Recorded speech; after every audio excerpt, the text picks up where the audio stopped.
ne bizim yaşaçık bağışıyımız ne deyip orada inşallah gelecek yıldır başıyımız Allah'ın urcanı o odun sesini dinleyelim.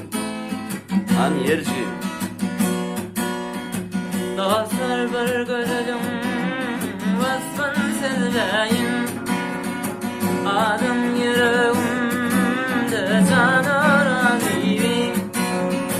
Dostlar bir gözüm vasfın sizleyin adım yüreğimde canar alivi.